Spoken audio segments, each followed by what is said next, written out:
Man, it's such a beautiful day. Like, there's so many people out that it's crazy. Like, I can't even believe like people are still like social distancing because like there's no space in between a lot of these people. Um, but it just reminds me of the term that I learned not too long ago, um, Ubuntu. And what it basically means is it's a philosophy. And what it basically means is because how does it go?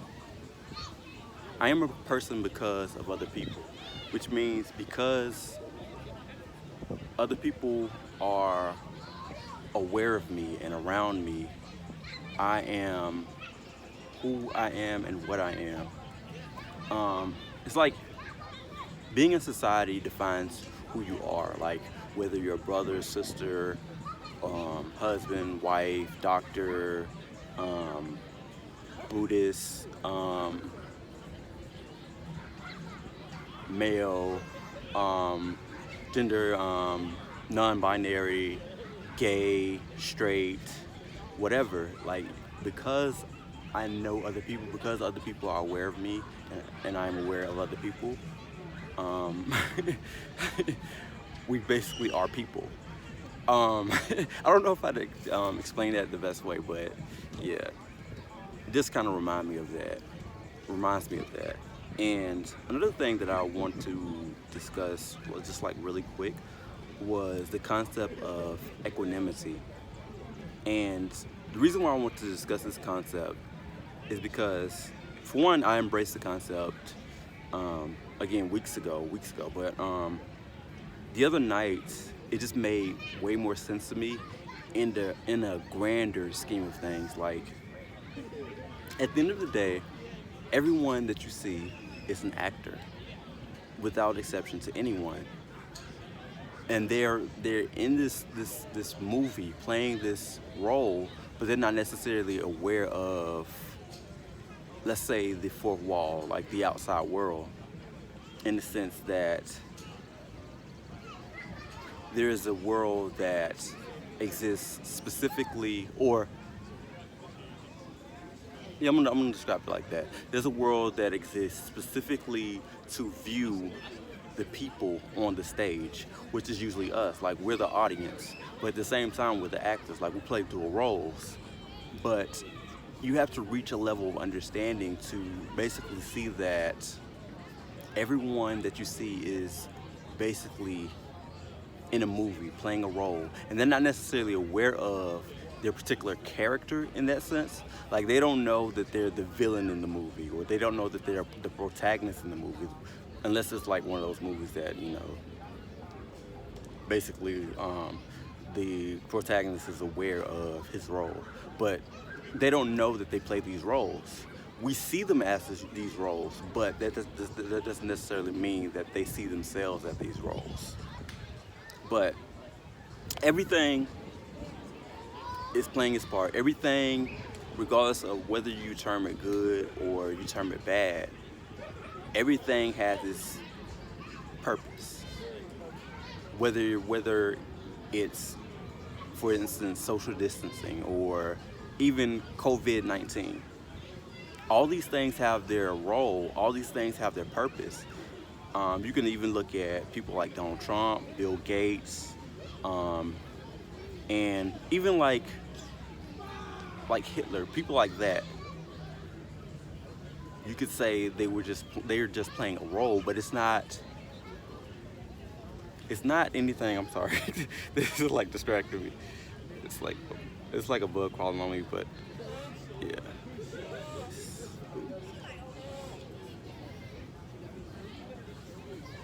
I hope it's still alive. I don't know if it is. I hope it is. But they're playing a role. Like all of it is in just this big movie, and it's not something that's as serious as a lot of people take it. It's just the fact that they have to play this specific role for this specific purpose, and a lot of it is like on another level. May be like they may not be aware of it, but their purpose or their role is outside of just being the villain. Because even the villain has his purpose, believe it or not. Like, even the villain has his purpose in the movie. Even the evil things that they do that we believe are evil, the things that they do have a purpose. Just like with the government and, you know, seeing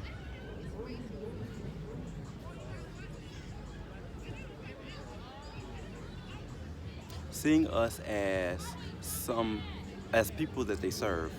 But with the government, what they really want us to do is not necessarily look to them as people that are dependent on them.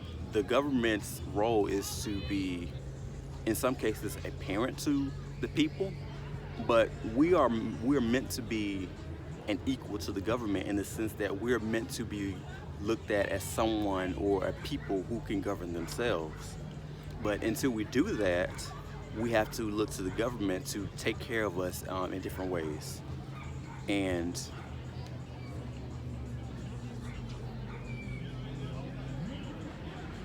in taking care of ourselves, we gain more freedom, we gain the respect of the government in a sense. Like it's just like your parents, like looking at you as a child.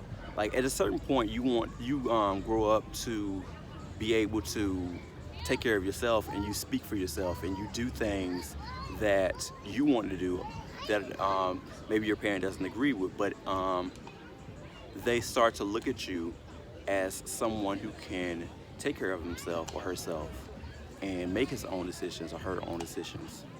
And that's what you want the government to do, to be able to look at you as someone who can make their own decisions. A lot of people think that they have this respect from the government now, but they really don't, because you still look to them for things such as a stimulus check, or you look to them for such benefits that you may not even acknowledge as benefits.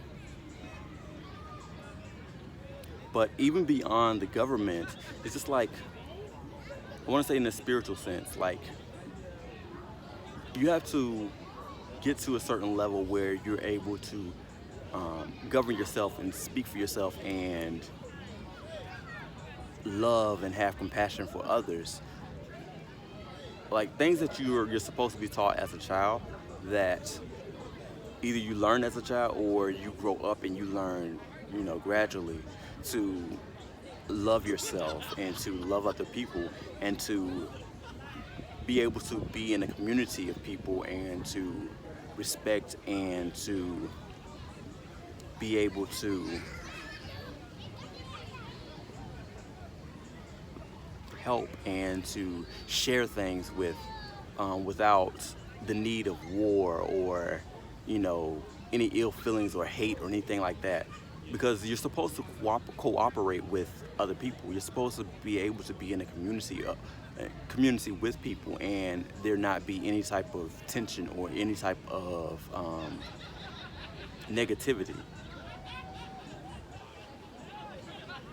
It's supposed to be like a joint effort. It's supposed to be cooperative. Like you're supposed to help other people. That's not just something that's cute for people to say, when you're younger, like help other people, like teamwork makes the dream work. None of that stuff is just like stuff that you just say. Like it's a real thing. You have to actually be able to do it and to understand why it's important to do it. But even beyond that, you have to look at it in the sense of equanimity, where you're not making a bias on whether it's positive or whether it's negative. You look at all aspects of a situation and you're able to remain neutral. And that's what I've learned like over time. But like I said, like it made way more sense the other night, where I don't know what I was looking at. I was looking at something that may have been dealing with either the government or some type of as what people will call conspiracy theory about something that either Bill Gates was doing or whatever, and it just really clicked that a lot of the stuff that they're doing, it doesn't really mean doesn't necessarily have to be considered negative, or to me it's not negative, but it doesn't have to be considered negative if you look at the grand scheme of things, where there has to be an there has to be a level of consciousness where we seek certain things. Another thing I wanted to say was the concept of free will.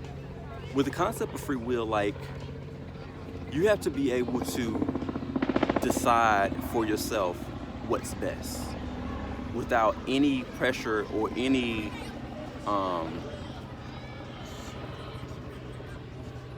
inkling of what's right because someone else found out this was right, or because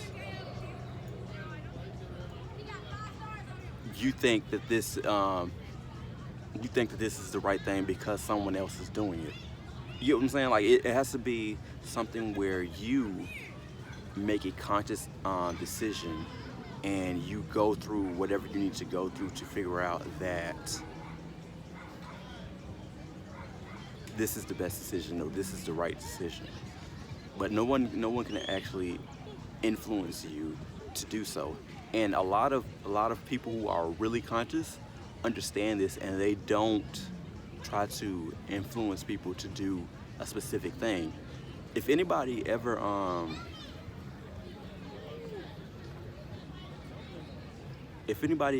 that you're ever following told you that you shouldn't follow them, or that you encourage you to study yourself, thank them, because they help you a lot, or they seek to help you a lot, whether you know it or not, whether you consciously are aware of it or not.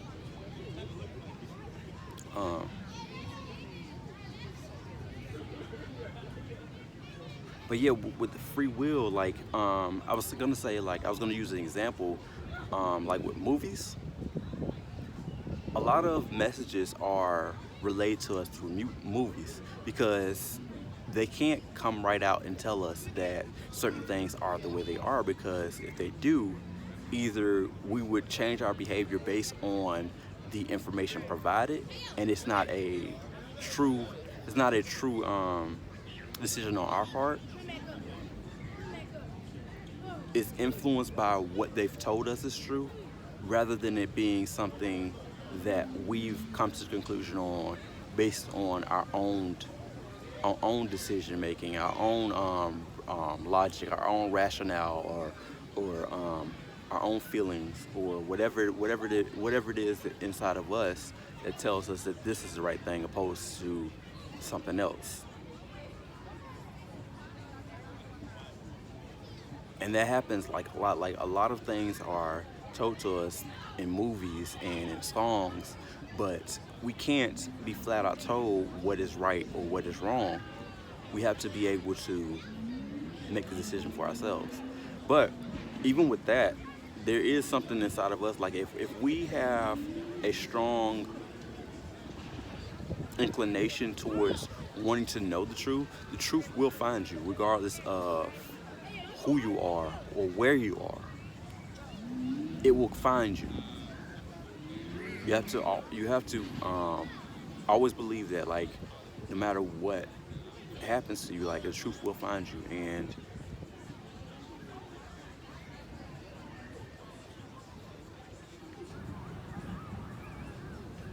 you have to just be able to decide for yourself what to believe.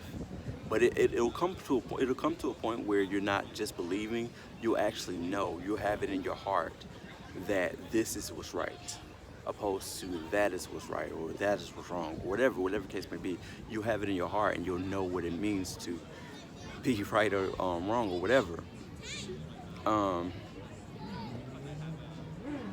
But it comes from a place of, like withdrawing and taking yourself out of what is right and what is wrong. Like once you take yourself out of it and you just like look at all possible um,